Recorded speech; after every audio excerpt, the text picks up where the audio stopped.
شاید اتنا مناسب نہ ہو، لیکن یہ کہ مفہوم کو ادا کرتا ہے کہ رخ روشن کے آگے شمع رکھ کر وہ یہ کہتے ہیں ادھر آتا ہے دیکھے یا ادھر پروانہ جاتا ہے۔ ایک طرف ذات باری تعالیٰ ہے اور ایک طرف یہ دنیا ہے، اس کی چمک دمک ہے۔ اب یہ پروانہ جو ہے یہ انسان، اس کا امتحان ہے، آیا یہ اللہ اور آخرت کی طرف جا رہا ہے یا دنیا کی طرف اور دنیا کی زیبائش اور آرائش کی طرف جا رہا ہے۔ جو زیبائش اور آرائش کی طرف چلا گیا وہ گیا، وہ تباہ و برباد ہو گیا، فقط خسر خسرانا مبینا۔ اور جس نے اس دنیا کی زیبائش اور آرائش اس سے منہ موڑ کر وہ جو حقیقت جو اصل حسن ازلی ہے اللہ تعالیٰ کا اور اس کا جو جلال اور کمال ہے اور جو آخرت کی نعمتیں ہیں ان کو اختیار کر لیا، وہ کامیاب ہو گیا۔ تو امتحان اتنا ہی ہے کہ رخ روشن کے آگے شمع رکھ کر وہ یہ کہتے ہیں ادھر جاتا ہے دیکھیں یا ادھر پروانہ آتا ہے۔ وَإِنَّا لَجَاعِلُونَ مَا عَلَيْهَا صَعِيدًا جُرُزًا، اور یہ کہ جو کچھ بھی اس پر ہے ہم ایک وقت آئے گا کہ اس کو بنا کر رکھ دیں گے جیسے کہ میدان جس میں سے کہ فصل کاٹ لی گئی ہو۔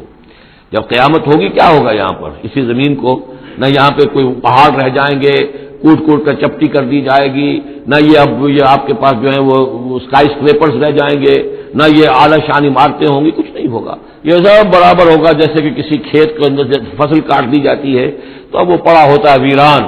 وَإِنَّا لَجَاعِلُونَ مَا عَلَيْهَا صَعِيدًا جُرُزًا، ہم اسے کر کے چھوڑیں گے ایسا کھیت کہ جہاں پر چورا پڑا ہوا ہو، صرف بچا کھچا جو ہے وہ توڑی کا اور کچھ نہ ہو۔ ام حسبت ان اصحاب الکہف والرقیم کانوا من آیاتنا عجبا، اب یہاں سے اصحاب کہف کی بات شروع ہو رہی ہے، کیونکہ پوچھوایا تھا یہودیوں نے اصحاب کہف کون تھے۔ کیا تم سمجھتے ہو کہ اصحاب الکہف والرقیم، رقیم جو ہے ان کی تختی تھی ایک جس کے اوپر ان کے حالات لکھ کر، جو ان کی کہف تھی ان کی غار جو تھی اس کے اوپر لگا دی گئی تھی، تو انہیں اصحاب الکہف بھی کہتے ہیں اصحاب الرقیم بھی کہتے ہیں، یہ دونوں ایک ہی گروہ کے نام ہیں۔ کیا وہ تمہارے خیال میں ہماری بڑی عجیب آیات میں سے تھا؟ یعنی واقعتاً بات تو غیر معمولی تھی، لیکن حقیقت میں ہمارے ہاں تو ہماری تخلیق میں ہماری صنائی میں اس سے ہزاروں گنا زیادہ عجیب باتیں ہوتی ہیں، ہمارے لیے تو کوئی شے ہے ہی نہیں کسی بھی درجے میں، تم سمجھتے ہو شاید وہ بہت بڑی بات ہے۔ یہ سابق کہف کا جو قصہ ہے اب میں سمجھتا ہوں کہ پورے وثوق کے ساتھ ہم کہہ سکتے ہیں کہ یہ قصہ کیا تھا۔ دیکھیے جب حضرت مسیح علیہ السلام آئے ہیں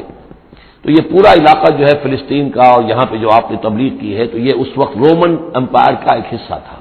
اگرچہ مقامی طور پر ایک لوکل بادشاہ جو تھا یہودی وہاں پر حکومت کر رہا تھا، لیکن وہ پپٹ تھا، اصل میں تو حکومت جو تھی رومیوں کی، جو رومی تھے بت پرست۔ اور اس کے بعد چونکہ انہوں نے بغاوت کی حضرت مسیح تو اٹھا لیے گئے سن 30 عیسوی کے آس پاس یا 33 عیسوی کے آس پاس، لیکن اس کے بعد جو ہے ان یہودیوں نے بغاوت کی رومیوں کے خلاف، جس کے نتیجے میں سن 70 عیسوی میں ٹائٹس رومی نے تو ان کی حکومت بھی ختم کی اور بیت المقدس کو برباد کیا، یروشلم کو تباہ کیا، 1,33,000 یہودیوں کو قتل کیا اور ان کو بھیج دیا، نکال دیا وہاں سے باہر۔ اس وقت کا معاملہ یہ ہے کہ اب کوئی اکے دکے جو بھی رہ جاتے تھے یہاں پر، کوئی یہودی یا عیسائی، یہودیوں کو تو نکال دیا، عیسائی رہ گئے، لیکن عیسائیوں پر بھی بہت ظلم ہوتا تھا۔ یہ موحد تھے، حضرت عیسیٰ کے ماننے والے، وہ بت پرست تھے۔ تو اس زمانے میں کہیں بادشاہ کوئی تھا ڈیسیس یا دقیانوس جس کو کہتے ہیں، اس کے زمانے میں کچھ جو عیسائی تھے حضرت عیسیٰ پر ایمان رکھنے، آج کے عیسائیوں پر قیاس نہ کیجیے، جو نصارہ تھے حضرت عیسیٰ کو ماننے والے جو موحدین تھے، ان میں سے کچھ نوجوانوں کی پیشی ہوئی بادشاہ کے دربار میں۔ انہوں نے کہا کہ تم اپنے نئے دین سے اگر باز نہیں آؤ گے، اتنے دن کی مہلت تمہیں دی جا رہی ہے تو تمہیں سولی چڑھا دیا جائے گا، بس مہلت دی جا رہی ہے، جاؤ غور کر لو، سوچ لو۔ ان لوگوں نے آ کر سوچا کہ اب نہ تو ہمارے لیے یہ ممکن ہے کہ ہم مقابلہ کر سکیں، چلو کسی غار میں چھپ جاتے ہیں، دیکھیں اللہ تعالیٰ کیا کرتا ہے ہمارے لیے۔ وہ ایک غار میں جا کر چھپ گئے اور غار میں جا کر چھپے ہیں تو اللہ نے انہیں وہاں پر سلا دیا، موت تاری نہیں کہ سلا دیا۔ اللہ کروٹ بھی بدلواتا رہا، ان کے لیے سارا کچھ بندوبست کیا، اللہ کی قدرت میں تھا۔ حضرت عزیر کو 100 برس کے لیے مار دیا تھا، موت کے بعد ان کو دوبارہ زندہ کر دیا، لیکن یہ کہ ان کا معاملہ یہ ہے کہ ان کو وہاں پر جو ہے تقریباً 300 برس یہ وہاں پر پڑے رہے اس غار کے اندر۔ غار کی شکل کچھ خاص ایسی تھی کہ ادھر آنا جانا لوگوں کا تھا ہی نہیں، اور یہ ہے جو موجودہ ترکی کے علاقے میں شہر ایفسس ہے ایک، اس کے آس پاس ہے اس طرح کے غار، جیسے ایجنٹا کے غار ہندوستان کے مشہور ہیں، ایسے ہی وہاں بھی غاروں کا سلسلہ ہے، اور ہیں بھی وہ ایسے کہ ان کے دہانے جو ہے وہ ہیں شمال کی جانب، تو دھوپ ان میں براہ راست نہیں جاتی، صرف یہ کہ ریفلیکٹڈ لائٹ تو آتی ہے لیکن یہ کہ براہ راست دھوپ نہیں جاتی، تو ایک طرح کا اندھیرا سا اس کے اندر ٹوائی لائٹ جسے آپ کہہ لیں وہ رہتا ہے سارا دن۔ وہاں پر یہ 300 برس تک سوتے رہے۔ اس 300 برس کے عرصے میں یہ ہوا کہ رومن امپائر جو ہے اس نے خود عیسائیت اختیار کر لی. 300 عیسوی کے اندر کانسٹنٹائن جو تھا ایمپرر وہ عیسائی ہو گیا. اب پوری امپائر جو عیسائی ہو گئی. اب اس کے زمانے میں اس کے بعد تھیوڈوسیس ہے ایک 446 عیسوی میں یہ تھا. اس کے زمانے میں اللہ تعالیٰ نے ان لوگوں کو جگایا 300 برس کے بعد. اب یہ سمجھ رہے ہیں کہ وہی زمانہ ہے, وہی کفار کی حکومت ہے, وہی مشرکین ہے. اب انہوں نے ڈرتے ڈرتے اپنے کسی ایک آدمی سے کہا بھائی جاؤ یہ لے کے سکہ لے کر جاؤ, چاندی کا, کچھ نہ کچھ کھانے پینے کے لیے لے کر آؤ, دیکھنا لیکن اس طرح ہو کہ ہمارا پتہ نہ چل جائے کہ ہم یہاں چھپے ہوئے ہیں. وہاں جو گئے انہوں نے وہ سکہ پیش کیا کہ یہ سکہ تمہارے پاس کہاں سے آیا, یہ تو بہت پرانا سکہ ہے, تو 400 سال پرانا 300 سال پرانا سکہ کہاں سے لے آئے تمہیں کوئی خزانہ ملا؟ بہرحال اس حوالے سے اب وہ جو ہے وہ پکڑے گئے. ان کی حالت جو ہے وہ جو بات سامنے آ گئی, لیکن جب بات سامنے آ گئی تو اب ان کا تو بہت عزت کی گئی, اس لیے کہ اب تو جو ان کا مذہب تھا در حقیقت پوری مملکت کا مذہب وہی ہو چکا تھا, تو صورتحال تو تبدیل ہو چکی ہے. پھر یہ کہ اس کے بعد تفصیل معلوم نہیں ہے کہ غالباً وہ جا کر اپنی اسی غار میں وہ سو گئے ہیں یا دوبارہ اللہ نے ان پر وہیں پر بہت تاریخ کر دی ہے, اس کا دروازہ بند کر کے اور اس پر ایک تختی لگا دی گئی ہے. یہ اصحاب کہف ہے. گبن کی جو ہے the decline and fall of Roman empire, اس میں بھی یہ 7 سلیپرز 7 سونے والے ان کی کہانی موجود ہے. یہ چیز جو ہے گویا کہ رومن لٹریچر کے اندر موجود تھی, اس کا جو ذکر موجود تھا, اور قرآن مجید میں یہ امتحاناً سوال کیا گیا حضور سے, تو اس کا جواب دیا گیا کہ یہ 300 برس تک کچھ لوگوں کو سلا دینا یہ اللہ تعالیٰ کے نزدیک تو کوئی بڑی بات نہیں ہے. تمہارے نزدیک ام حسبت ان اصحاب الکہف والرقیم کانوا من آیاتنا عجبا اذ ابى الفتية الى الكهف, جبکہ وہ نوجوان آئے اپنے اس غار میں, فقالوا, اور انہوں نے کہا ربنا آتنا من لدنک رحمتا, پروردگار اب خاص اپنے خزانہ فضل سے ہمارے لیے رحمت کا بندوبست فرما, وہیّ لنا من امرنا رشدا, اور ہمارے لیے ہمارے معاملے کے اندر جو ہے وہ کوئی عافیت کا بندوبست فرما. فضربنا علی آذانہم, تو ہم نے تھپکی دے دی ان کے کانوں پر, فی الکہف سنین عددا, اسی وہ غار کے اندر جو ہے وہ سوتے رہے کئی سال. ابھی یہاں اس بات کو نہیں چھیڑا کتنے سال, سنین عددا, متعدد سال وہ سوتے رہے. ثم بعثناہم, پھر ہم نے انہیں اٹھایا, لنعلم ای الحزبین احصی لما لبثوا امدا, تاکہ ہم دیکھیں کہ 2 گروہوں میں سے کس کو صحیح معلوم ہے کہ کتنے عرصے وہ وہاں رہے تھے. اس کا ذکر آگے آ جائے گا. 2 گروہوں سے مراد کیا ہے؟ نحن نقص علیک نبأهم بالحق, اے نبی ہم آپ کو ان کا یہ قصہ سنا رہے ہیں, بیان کر رہے ہیں ان کے حالات حق کے ساتھ, صحیح بلا کم و کاست. انہم فتیۃ آمنوا بربہم, وہ چند نوجوان تھے جو ایمان لائے اپنے رب پر, توحید کے ساتھ ایمان لانے والے. وزدناہم ھدی, اور ہم نے ان کی ہدایت میں اور اضافہ فرمایا. وربطنا علی قلوبہم, ہم نے ان کے دلوں کو ڈھارس دی, مضبوطی دی, دلوں کے اندر ثبات پیدا کر دیا. اذ قاموا, جب وہ بادشاہ کے دربار میں کھڑے ہوئے, اور جیسے کبھی حضرت ابراہیم علیہ السلام نے بات کی تھی اسی طرح ڈٹ کر انہوں نے بات کی. اذ قاموا فقالوا, اور انہوں نے کہا ربنا رب السماوات والارض, ہمارا رب تو وہ ہے جو آسمانوں اور زمین کا رب ہے, ہم کسی اور رب کو ماننے کے لیے تیار نہیں, کسی اور دیوی کو, کسی دیوتا کو, کسی بت کو ہم ماننے کو تیار نہیں. لن ندعو من دونہ الہا لقد قلنا اذا شططا, ہم اس کے ایک الہ کے سوا کسی اور کو پکارنے کے لیے تیار نہیں ہیں. ہم نے اگر ایسی کوئی بات کہی تو یہ تو عقل سے بہت دور کی بات ہو جائے گی. ہؤلاء قوم اتخذوا من دونہ آلہہ, یہ جو ہماری قوم ہے اس نے بہت سے آلہہ جو ہیں اختیار کر لیے ہیں اللہ کے سوا, انہوں نے اختیار کر لیے ہیں بہت سے آلہہ اس کے سوا. لولا یاتون علیہم بسلطان بین, تو کیوں نہیں وہ پیش کرتے ان کے اوپر کوئی دلیل, کوئی سند, کوئی اللہ کی طرف سے اتاری ہوئی سند ہو, کوئی آسمانی کتاب ہو.